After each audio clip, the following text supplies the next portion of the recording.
on the field by the name of Christian McCaffrey, CMC for short, Mr. CMC himself, fantasy guru, fantasy god. So, Kev, as you know by now, CMC has been put on IR for the rest of the season with that nagging ankle injury. Earlier this season, he has already been put on, I don't know if he was on IR, but he did not play for 5 games with the nagging hamstring injury. So since his 2019 Pro Bowl season, he has only played 10 games with the Carolina Panthers. Therefore, he has only played 10 games with the head coach of Matt Rule. So I need to propose this question for you. As a coach, say you are Matt Rule, and you have to build this team to a Super Bowl caliber team, and you're trying to build it around Christian McCaffrey, but he is never healthy. He is never there. He's played 10 games in 3 seasons. Is it time to move on from Christian McCaffrey if you are the Carolina Panthers and Matt Rule? So, to be fair to Christian McCaffrey, so yeah, the he was on IR as the temporary IR that used to just be 6 weeks. Now it's like 3 to 6 weeks, so you can bring him back in throughs if you need to or whatever. And then I feel like they expected after beating Arizona, they were 5-5. They expected, oh, we're gonna go beat Washington and we're gonna go beat Miami. We'll be 7-5, go to a bye week, and then we'll come back and we can go beat Atlanta. We can be 8-5, and we'll have a serious shot. And they messed around and lost to Washington and then lost to Miami really bad. And it was like, oh, now we're 5-7. Everybody's hurt at this time of year. You're 12 games in. Nobody's 100% healthy, right? I mean, everybody's hurt. Not everybody's injured, but everybody's hurt. So yeah, he's got a nagging injury, and I'm sure somebody's back hurts here and somebody's wrist hurts here.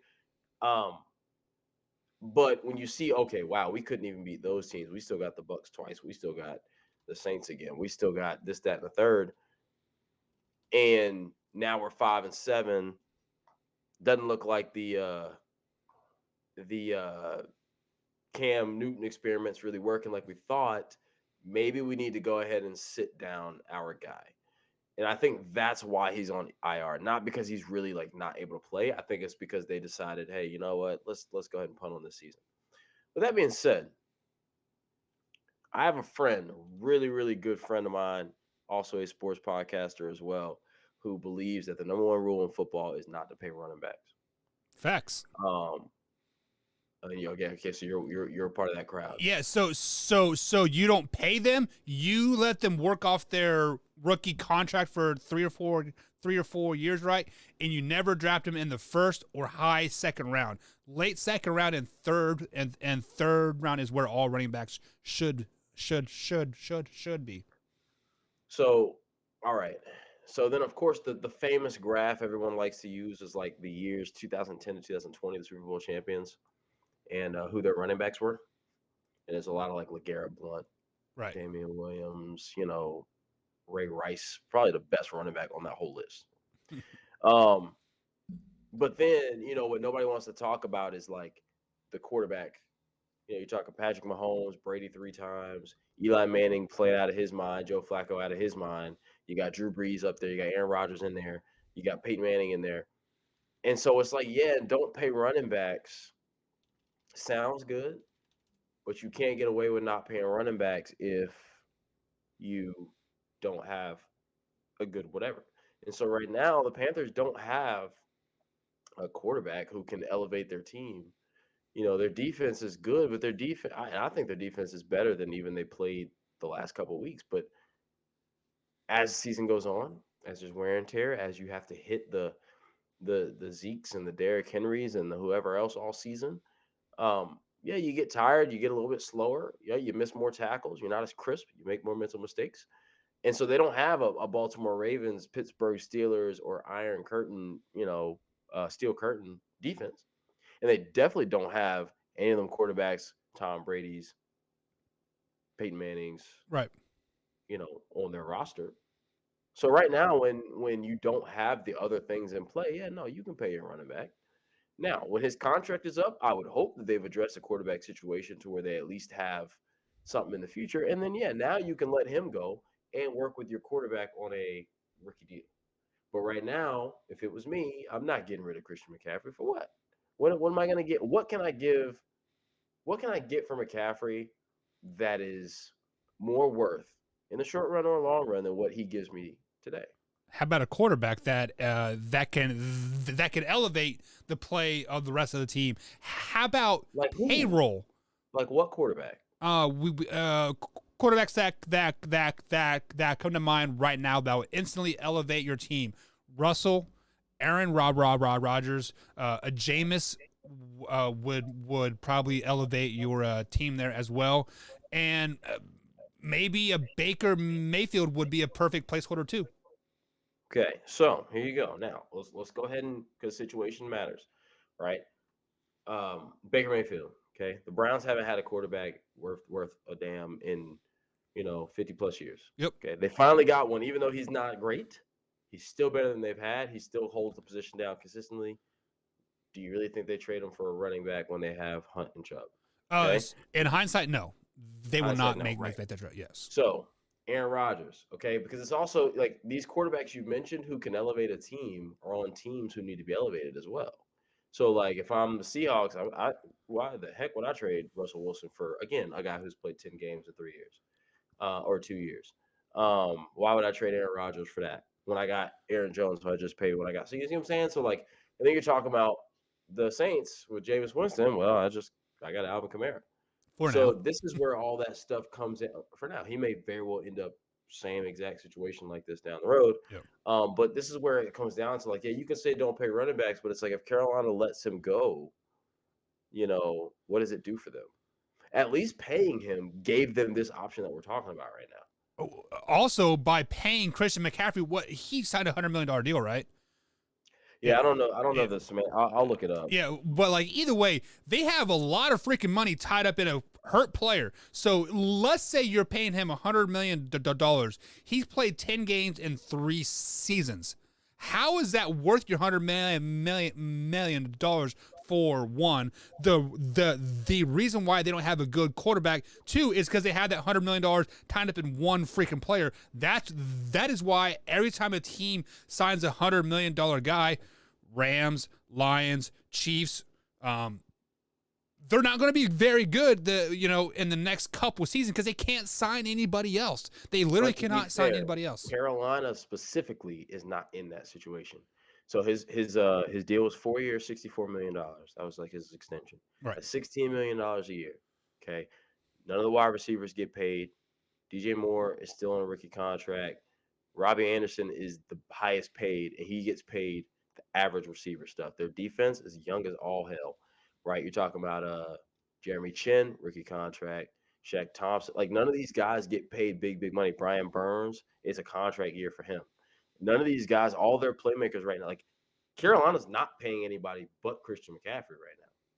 So they're not in that situation. Now, 3 years from now, fast forward 3 years from now, and you're like, oh, do we give him another contract at whatever age that is, 27, 28, 29, when now – Jeremy Chin had to get paid. J.C. Horn had to get paid. Shaq Thompson had to get paid. Brian Burns had to get paid. Like now we're talking about, okay, right. But this Carolina team, the way this roster is constructed right now and their cap, they've got some of the most cap in this entire league.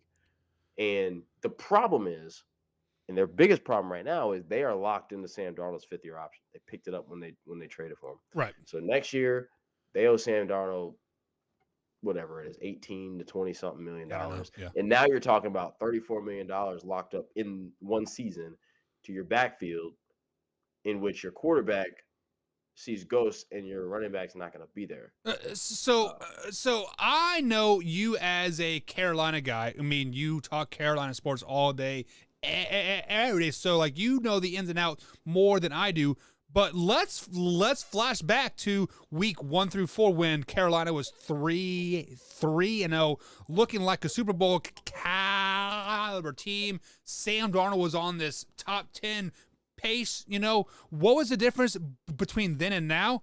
A healthy CMC, a healthy DJ Moore, a defense that was playing that, and they had a lead. So when you have a lead, it makes it a lot easier to play, right? So